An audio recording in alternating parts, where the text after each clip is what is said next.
Hello बच्चों। एक बार comment section में टेली कर देना कि मेरी वॉइस ऑडिबल और क्लियर है नहीं है। आई होप कि आप सबको स्क्रीन विजिबल होगी and this question is also visible to all of you कि ये question previous year last time के जेईई एडवांस 2023 में ही आया था मैथमेटिक्स सेक्शन में। ये बेसिकली एक फेमस क्वेश्चन तो मैं इसको नहीं कहूँगा, मैं इसको कहूँगा कि मतलब ये बहुत ही ईजी टाइप का क्वेश्चन है, एक तरीके से बोनस क्वेश्चन है। अगर किसी बच्चे को बेसिक ग्राफिकल नॉलेज बहुत अच्छी है तो उसके लिए क्वेश्चन सॉल्व करना बहुत ईजी हो जाएगा। और अगर इस क्वेश्चन को मैं उसको पूरे मेथड से सॉल्व करके देखूँ, जैसे हम नंबर ऑफ रियल सॉल्यूशन निकालते हैं दो इक्वेशन को सॉल्व करके, अगर उस तरीके से आप इसको सॉल्व करके देखोगे तो आपको शायद इसमें आधा घंटा या 15 मिनट, आधा घंटा मिनिमम लग सकता है। और उसमें भी 100% गारंटी इस बात की नहीं है कि ये क्वेश्चन आपका सॉल्व भी हो जाए। पर अगर आपको बेसिक ग्राफिकल नॉलेज है, बेसिक 2-3 ग्राफ आपको बनाने आते हैं, थोड़े बहुत ट्रिग्नोमेट्री के फॉर्मूले आते हैं, तो आपके लिए ये क्वेश्चन क्या हो जाएगा, बहुत ही ईजी हो जाएगा। तो डीप थिंकिंग की सीरीज़ का ये दूसरा पार्ट है बेसिकली, जिसमें मैंने जेईई एडवांस 2023 का मैथमेटिक्स का एक क्वेश्चन ले रखा है। मैंने आपको पहले भी बताया था graphical knowledge JEE advance point of view से बहुत ज़्यादा इंपॉर्टेंट है। और बहुत सारे ऐसे क्वेश्चन हैं, एक या दो क्वेश्चन नहीं, बहुत सारे ऐसे क्वेश्चन हैं जो सिंपल ग्राफिकल नॉलेज के बेस्ड में आप इजीली सॉल्व कर सकते हो। जैसे कि ये आपका क्वेश्चन आ रखा था, ये बेसिकली एक इंटीजर टाइप सेक्शन में आपका क्वेश्चन आया था, +4 मार्क्स आपको मिल रहे थे। अगर आप इसको अटैम्प्ट भी करते तो नेगेटिव मार्किंग इसमें ज़ीरो थी, आपको कोई भी नेगेटिव मार्क्स अवॉर्डेड नहीं होगा। पर अगर आपने इसको अटैम्प्ट कर रखा है, एटलीस्ट अटैम्प्ट करिए क्वेश्चन को, मैं तो यही कहूँगा। पर जिसमें नेगेटिव मार्किंग नहीं हो, नेगेटिव मार्किंग वाले क्वेश्चन, उन्हीं क्वेश्चन को अटैम्प्ट करा करो जिसमें मतलब आप 100% श्योर हो कि मेरे पास ये ऑप्शन ही सही होंगे। पर अगर नेगेटिव मार्किंग नहीं है तो एटमोस्ट सारे क्वेश्चन को ट्राई करा करो अटैम्प्ट करने की, एटलीस्ट जो आपसे ईजिली हो जा रहे हैं उनमें भी, और जिसमें नहीं हो रहे हैं उसको भी थोड़ा इधर उधर करके अटैम्प्ट करने की हमेशा कोशिश किया करो अपने मॉक्स में या जेईई एडवांस के एग्जाम में। तो ये क्वेश्चन, अगर आपकी ग्राफिकल नॉलेज सही है, आपको बेसिक ग्राफ बनाने आते हैं टैन इनवर्स टैन एक्स के, साइन इनवर्स साइन एक्स के, या फिर कॉस इनवर्स कॉस एक्स के, अगर किसी ने अच्छे से एडवांस की तैयारी कर रखी है तो ये तीन ग्राफ तो उसके फिंगर टिप्स पे होने चाहिए। Sine inverse sine x, cos inverse cos x, tan inverse and tan x, ये ग्राफ उसके पॉइंट पे होने चाहिए। ठीक है। और जो दूसरा ग्राफ इसमें यूज़ होगा वो बेसिकली आपको थोड़ा सा मॉड्यूलस फंक्शन जब साइन एक्स और कॉस एक्स के अंदर आ जाता है, एब्सोल्यूट फंक्शन जब साइन एक्स और कॉस एक्स के साथ मिक्सड अप या फिर पैचअप हो जाता है, तब जो उनके ग्राफ बनते हैं उसके बारे में भी आपको थोड़ी बहुत नॉलेज होनी चाहिए। जैसे मॉड्यूलस ऑफ कॉस एक्स का ग्राफ कैसे बनता है, मॉड्यूलस ऑफ साइन एक्स का कर्व कैसे बनता है। और ये कर्व मैं मानता हूँ कि अगर आप बेसिक किसी ने जेई की तैयारी कर रखी है तो उसके लिए ये कर्व बनाना कोई उतनी बड़ी बात नहीं होगी। टैन इनवर्स साइन एक्स ऐसे कर्व और मॉड्यूलस ऑफ कॉस एक्स या फिर मॉड्यूलस ऑफ साइन एक्स ऐसे कर्व बनाना। तो बिना किसी फालतू बात को करें, हम इस वीडियो को शुरू करते हैं। इस क्वेश्चन में हमें क्या बोल रखा है, एक एक लाइन पढ़ने की कोशिश करते हैं इस क्वेश्चन को पढ़ने की। ये क्वेश्चन अगर आप कर लोगे तो आपको +4 मार्क्स बहुत ही बोनस टाइप के अवॉर्डेड हो जाएंगे, और +4 मार्क्स यूर मतलब आपकी रैंकों को बहुत अच्छे लेवल पे बूस्ट कर देंगे, वो भी मैथमेटिक्स जैसे सेक्शन में, जहाँ पर 2023 का जो मैथमेटिक्स का पेपर है वो हार्ड साइड पर ज़्यादा क्लेम करा गया। तो इस क्वेश्चन में हमसे क्या पूछा है, let tan inverse x belongs to -π/2 से लेके π/2। ये बेसिकली रेंज दे रही है हमें टैन इनवर्स एक्स फंक्शंस की, कोई बात नहीं, ये हमें पता है, और x belongs to real number, ठीक हो गया। इसके बारे में ये फालतू पार्ट है क्वेश्चन में। आधा पार्ट जो होता है ना जेईई एडवांस के क्वेश्चन में, किसी भी सेक्शन के आप ले लो, वो आपको बेसिकली नॉलेज देता है, इधर उधर की नॉलेज देने में आपको क्या करेगा, पागल करेगा, और इतने में बच्चे डर जाते हैं। यही एक सबसे बड़ा रीज़न है क्वेश्चन ना अटैम्प्ट होने का। ये जो आपको नॉलेज दे रखी है ये बेसिकली जनरल नॉलेज के लिए आपको दे रखा है कि जो टैन इनवर्स एक्स होता है हमारे पास, वहाँ पर जो वो जो बिलोंग करता है उसका जो रेंज होता है वो -π/2 से लेके +π/2 तक होता है। ये हम सबको पता है यार, -π/2 और π/2 पर डिफाइन भी नहीं होता है, सब हमको पता है। 2n+1 इंटू π/2 अभी डिफाइन नहीं होता है, सब हमें पता है। उसने इसलिए दिया ताकि आप ये पॉइंट पढ़ो, आपका दिमाग और कन्फ्यूजन, पहले से एग्जाम का प्रेशर है और ऊपर से ये एक्स्ट्रा पॉइंट्स देके आपको और डरा दे और डीमोटिवेट कर दे। तो ये सब फालतू बात है, रियल जहाँ पर क्वेश्चन है वहाँ पर चलते हैं। इसके बाद हमसे पूछा है then the number of real solution of the equation. ये इक्वेशन, इस पर आपको मेन फोकस जाना चाहिए। सबसे पहले क्वेश्चन देखते ही बाकी चीज़ों को हट के आपका सबसे मेन फोकस जाना चाहिए इस वाले सेक्शंस पे। इस वाले सेक्शन में आपका मेन फोकस जाना चाहिए। हमसे पूछ रहा है बेसिकली कि नंबर ऑफ रियल सॉल्यूशन बताओ किस इक्वेशन के। ये इक्वेशन हमें दे रखी है भैया, इसके हमें नंबर ऑफ रियल सॉल्यूशंस बताने हैं और किस इंटरवल में बताने हैं। This interval is given to us. बस इन दोनों चीज़ को जिस बच्चे ने एम्फेसाइज करा वो बच्चा बिन डीमोटिवेशन के, बिन टाइम खराब करे, ये क्वेश्चन को इजीली सॉल्व कर लेगा। और लिटरली जब मैंने इस क्वेश्चन को अटेम्प्ट करा था तो मेरे को मतलब ओरली शायद ये क्वेश्चन सॉल्व हो गया था, और या फिर लगा होगा टाइम तो 30 to 60 सेकंड मेरे को लगे होंगे। और इस क्वेश्चन में टाइम बचा के आप बाकी क्वेश्चन में टाइम दे सकते हो। ऐसे क्वेश्चन आते ही फ्री फोकट के हैं, आपको बेसिकली थोड़ी बहुत नॉलेज लगानी है, अप्लाई करनी है। ग्राफिकल नॉलेज जिसकी ज़्यादा स्ट्रांग है वो ग्राफिकल नॉलेज लगाएगा, उसका और क्वेश्चन जल्दी हो जाएगा। ठीक हो गया। तो शुरू करते हैं क्वेश्चन को।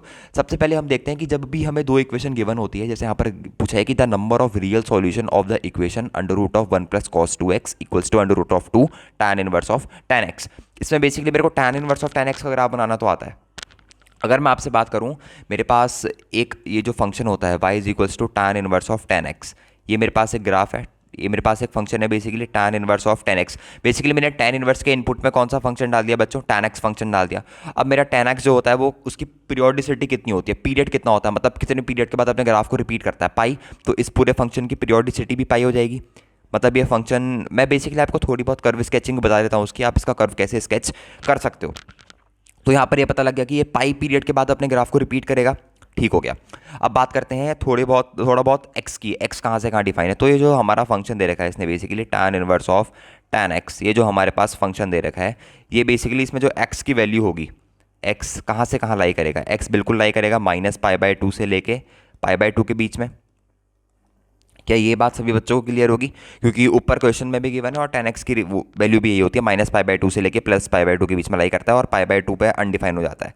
और या फिर बात करूँ कहाँ कहाँ पर आपके पास ये जो फंक्शन है, ये tan इनवर्स tan x आपको जो एक फंक्शन दे रखा है, कहाँ कहाँ पर अनडिफाइन होगा, अगर मैं आपसे पूछूं तो आप क्या कहोगे, ये कहाँ कहाँ पर अनडिफाइन होगा, ये होगा अनडिफाइंड एट, ये बहुत इंपॉर्टेंट पॉइंट्स हैं, इसको आप हमेशा याद रखना। ये अनडिफाइन कहाँ कहाँ पर होगा, अनडिफाइन होगा ये 2n+1 इंटू π/2 पे, यहाँ पर अनडिफाइन होगा, या फिर यहाँ पर इसकी वैल्यू, या फिर डिसकंटिन्यूस होगा बेसिकली, यहाँ पर होल आ जाएगा एक, इसके ग्राफ में यहाँ पर होल आ जाएगा। ओके, अब आते हैं इसके ग्राफ प्लॉट पे। इसका ग्राफ कैसे प्लॉट होगा, सबसे पहले कोशिश करते हैं tan इनवर्स tan x का ग्राफ प्लॉट करने की। मॉडल कॉस इनवर्स और जो दूसरे टाइप का फंक्शन दे रखा है उसका हम कैसे ना कैसे करके ग्राफ प्लॉट कर ही लेंगे। ठीक हो गया। इसका जो ग्राफ होता है वो बेसिकली स्ट्रेट लाइन होता है which passes through the origin, ठीक है, विथ इंटरसेप्ट 0। और ये जो पॉइंट होता है यहाँ पर होल आता है। होल क्यों आता है बच्चों, ये तो 0 हो गया। ये पॉइंट होता है मेरे पास π/2, π/2 पर अनडिफाइन है क्योंकि ये पॉइंट होता है मेरे पास -π/2। अब बात देखो, मेरे को कहाँ तक बनाना है ग्राफ, ये नहीं कि आप बनाते जा रहे हो। क्वेश्चन में देखो कहाँ तक आपको जरूरत है ग्राफ बनाने की।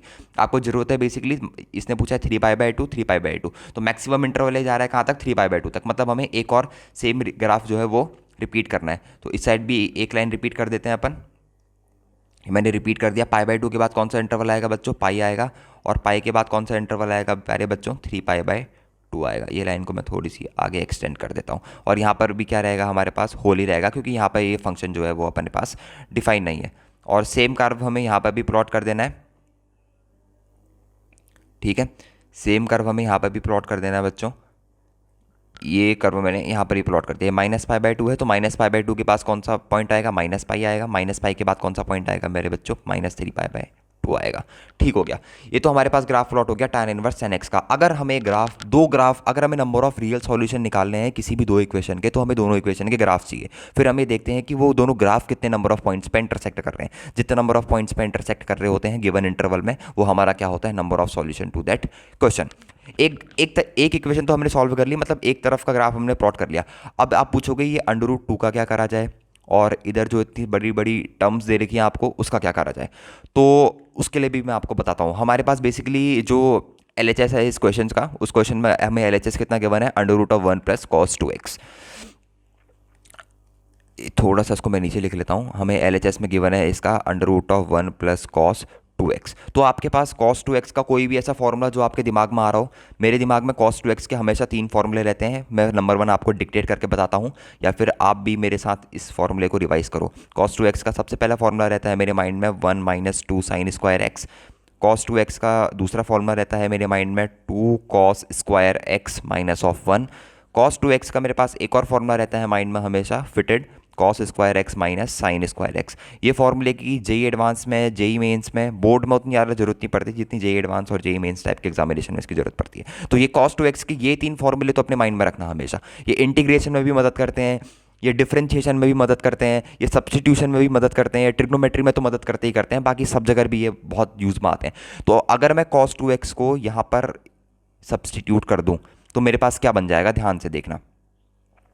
तो cos 2x को अगर मैं यहाँ पर सब्स्टिट्यूट करके देखूँ तो मेरे पास ये बन जाएगा 1 + cos 2x की जगह कितना सब्स्टिट्यूट कर दूंगा बच्चों, ये बन जाएगा √2 cos स्क्वायर x -1। तो -1 से मेरे पास +1 कट जाएगा, तो ये मेरे पास कितना बन गया, ये मेरे पास बन गया √2 cos स्क्वायर x।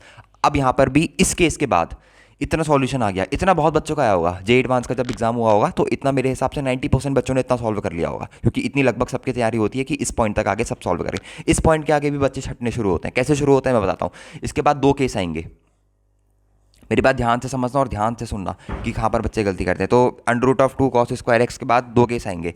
एक केस ये आएगा कि एक जो अंडर रूट के अंदर कॉस स्क्वायर एक्स है वो सीधे कॉस एक्स लिख लेंगे। मैं बताता हूँ आपको, जैसे मैं अंडर रूट 2 तो बाहर आ गया, अब under root of cos square x में एक समूह वो होगा बच्चों का जिसने under root of cos square x को सीधे सीधे अंडर रूट ये ऑफ कॉस एक्स ये लिख दिया होगा।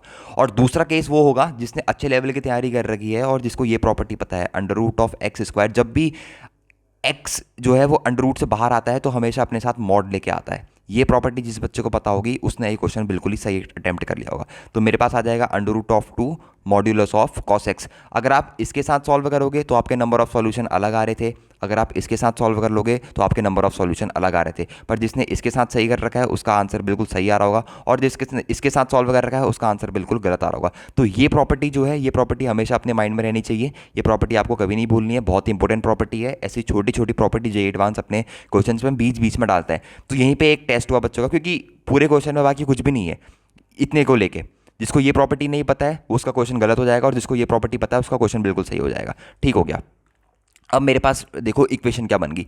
मेरे पास इक्वेशन ये बन गई under root of 2 mod of cos x equals to में कितना बन गया मेरे पास, इक्वल्स टू में मेरे पास वही सेम है अंडर रूट ऑफ कितना tan इनवर्स ऑफ 10x। तो अंडर रूट से अंडर रूट सब अंडर रूट 2 से अंडर रूट 2 कैंसिल हो गए सबसे पहले। अब मेरे पास दो ग्राफ बनाने की जरूरत है, मेरे को एक ग्राफ बनाने की जरूरत है under root of cos x का, एक ग्राफ बनाने की जरूरत है मेरे को under root of tan inverse of 10x का। tan इनवर्स ऑफ 10x का ग्राफ मैंने आपको ऑलरेडी प्लॉट करना बता दिया कैसे प्लॉट करते हैं। अब बात करते हैं कि मॉड्यूलस ऑफ कॉस एक्स का ग्राफ कैसे बनाए। इंटरवल हमें पता है, मेरे को मैक्सिमम 3π/2 तक जाना है, उसके बियॉन्ड नहीं जाना है। ठीक हो गया। सबसे पहले आपको पता होना चाहिए कि कॉस एक्स का ग्राफ कैसे प्लॉट करते हैं। मैं आपको थोड़ी बहुत कर्व स्केचिंग बता देता हूँ कि आपने ये ग्राफ कैसे प्लॉट करना है एग्जाम में, वरना एक क्वेश्चन इतना बड़ा है नहीं, ये बेसिकली ओरल क्वेश्चन है। ठीक हो गया। कॉस एक्स की जो वैल्यू है वो -1 से लेकर +1 के बीच में ऑसिलेट करती है, ये पता होगा आपको। अगर कॉस एक्स का ग्राफ बनाऊँ तो कॉस एक्स का ग्राफ कुछ इस तरीके का बनता है, ये पता है आपको। ये पॉइंट कितना होता है मेरे पास, ये पॉइंट होता है मेरे पास π/2, और ये पॉइंट होता है मेरे पास पाई, ये पॉइंट होता है मेरे पास 3π/2। बस इतना पता होना चाहिए। और सेम ये एक इवन फंक्शन होता है, तो वाई एक्सिस के करस्पॉन्डिंग ये अपने ग्राफ को सिमेट्रिक करता है। तो इस तरीके का कर्व हमारे पास क्या बनेगा, यहाँ भी बनेगा। ये पॉइंट कितना होगा प्यारे बच्चों यहाँ पे, ये पॉइंट होगा मेरे पास -π/2, ये पॉइंट कितना होगा मेरे पास, ये पॉइंट होगा मेरे पास -π, ये पॉइंट कितना होगा मेरे पास, ये पॉइंट होगा मेरे पास -3π/2। ये तो ग्राफ हो गया मेरे पास y = किसका, कॉस एक्स का। अब मेरे को ग्राफ किसका प्लॉट करना है, मेरे को ग्राफ प्लॉट करना है y = modulus of cos x का। तो जब भी हमारे पास मॉड्यूलस किसी भी फंक्शन के बाहर से आ जाता है, इसका मतलब जितनी भी नेगेटिव वैल्यू थी ग्राफ में वो सब एक्स एक्सिस से रिफ्लेक्ट होकर या फिर एक्स एक्सिस की मिरर इमेज बना के ऊपर आ जाएगी। एक मिनट, मेरे को जिस सेक्शन की जरूरत नहीं है मैं उस सेक्शन को बेसिकली इरेज कर दे रहा हूँ। यहाँ पर मेरे को इस ग्राफ के इस सेक्शन की जरूरत नहीं है। I did not need this section of graph. मेरे को सिर्फ 3π/2 तक प्लॉट करना है, तो मैं 3π/2 तक ही रहूँगा। ओके, अब मेरी बात ध्यान से सुनना। ये जो ग्राफ है, ये जो ग्राफ का ये जो पार्ट है -π/2 से लेकर -3π/2 तक, ये इस इंटरवल के एक्स एक्सिस के नीचे आ रहा है, मतलब नेगेटिव लाई कर रहा है। और एब्सोल्यूट वैल्यू क्या करेगी, इसको उठा के क्या कर देगी, ऊपर पटक देगी। क्योंकि मॉड्यूलस ऑफ कॉस एक्स में जब भी नेगेटिव वैल्यू जाएंगी तो वो उसको किसकी तरह ट्रीट करेगा, हमेशा पॉजिटिव वैल्यू की तरह उसका आउटपुट देगा। तो ये जो इंटरवल है -3π/2 से लेकर -π/2 तक, -π/2 का, ये हमारे पास कहाँ आ जाएगा, ये हमारे पास जंप होकर आ जाएगा ऊपर। ठीक हो गया। ये बात सबको समझ में आ गई। वैसे इसका ग्राफ आपको ओरली याद होना चाहिए, बिल्कुल ऊपर आ जाता है। साइन एक्स के केस में भी आपको पता होगा कि sine x mod of sine x का ग्राफ कैसे बनता है। ठीक हो गया। तो ये ग्राफ हमारे पास कहाँ आ जाएगा, ये ग्राफ आ जाएगा ऊपर। और सेम इस केस में भी ये नेगेटिव लाई कर रहा है, तो ये ग्राफ कहाँ आ जाएगा, ये ग्राफ हमारे पास आ जाएगा, यहाँ पर आ जाएगा। तो यही ग्राफ को मैं इसके साथ पैचअप कर देता हूँ। यहाँ पर देखना -π/2 से लेकर π/2 पे एक इंटरवल जा रहा है, तो वहाँ पर भी मैं एक -π/2 से लेकर π/2 पे एक इंटरवल बना देता हूँ। एक मिनट, यहाँ पर थोड़ी सी कन्फ्यूजन, ये मैंने -π/2, थोड़ा सा यहाँ पर ग्राफ गलत बन सकता है मेरा। -π/2 से लेके π/2 तक मैंने एक बना दिया। ठीक हो गया। उसके बाद एक और जा रहा है मेरे पास, एक और कहाँ से कहाँ तक जा रहा है, एक और जा रहा है मेरे पास π/2 से लेके 3π/2 तक जा रहा है। एक और मेरे पास जा रहा है π/2 से लेके 3π/2 तक। ये मेरे पास गया π/2 से लेके 3π/2 तक। और वहाँ पर भी जा रहा है -π/2 से लेके -3π/2 तक। तो बेसिकली तीन ही मेरे पास इस ग्राफ में तीन ही डब्बे आ रहे हैं। एक डब्बा ये हो गया मेरे पास, दूसरा डब्बा मेरे पास ये हो गया, और तीसरा डब्बा मेरे पास क्या हो गया, तीसरा डब्बा मेरे पास ये हो गया। ठीक हो गया। ओके, तो अब आपको समझ में आ गया होगा। अब हम निकालते हैं बेसिकली इसके क्या नंबर ऑफ सॉल्यूशन कितने हैं जो हमसे उस क्वेश्चन में पूछा गया था। तो एक जो इंटरसेक्शन है मेरे को यहाँ पर दिख रहा है, सबसे पहला नंबर ऑफ इंटरसेक्शन 1, दूसरा इंटरसेक्शन जहाँ पर दोनों ग्राफ मीट कर रहे हैं, दूसरा नंबर ऑफ इंटरसेक्शन ये, तीसरा नंबर ऑफ इंटरसेक्शन पॉइंट है मेरे पास ये। तो अगर जिस बच्चे ने इस क्वेश्चन का आंसर 3 लिखा था तो उस बच्चे को पूरे मार्क्स अवॉर्डेड होंगे, जिसने इसका आंसर +3 लिखा है उसको +4 मार्क्स अवॉर्डेड होंगे। ठीक हो गया। अगर आप इसको y equals to cos x के साथ सॉल्व करते हैं तो आपका आंसर बिल्कुल ही डिफरेंट आता, you will get a different answer and you will be awarded as 0। तो ये वो क्वेश्चन है जो बेसिक ग्राफ की नॉलेज से आप सॉल्व कर सकते हो, और ऐसे एक नहीं, ऐसे 2 या 3 क्वेश्चन पेपर 1 में आए थे जो आप बेसिक अपनी नेचुरल जो ग्राफ की पावर होती है, ग्राफ के जो बेसिक बेसिक कंसेप्ट होते हैं उनके निकाल के आप इस क्वेश्चन को सॉल्व करते हो। तभी मैं ग्राफ सीरीज में इतना एम्फेसाइज कर रहा हूँ। इस डीप थिंकिंग सीरीज में मैंने ग्राफिकल अप्रोच इसलिए ज़्यादा एम्फेसाइज करी क्योंकि आपको ग्राफिकल अप्रोच के बारे में पता लगे कि ग्राफिकल अप्रोच कितनी इंपॉर्टेंट है और कितने सारे क्वेश्चंस पूछे जाते हैं मेरे पास ग्राफिकल अप्रोच को लेके। तो होप कि आपको ये वीडियो बहुत अच्छी लगी होगी। ऐसी डीप थिंकिंग की सीरीज़ की और वीडियो जानने के लिए मेरे चैनल के साथ सब्सक्राइब करके रखिए, मेरे चैनल से ट्यून हुई। इस वीडियो को लाइक शेयर और सब्सक्राइब कर देना यार। अगर आपको वीडियो बहुत अच्छी लगी हो तो उसको अपने फ्रेंड सर्कल में भी शेयर कर देना। आई होप कि आपको वीडियो बहुत ज़्यादा पसंद आई होगी। तो मिलते हैं नेक्स्ट वीडियो में। ओके बाय, तब तक के लिए थैंक यू।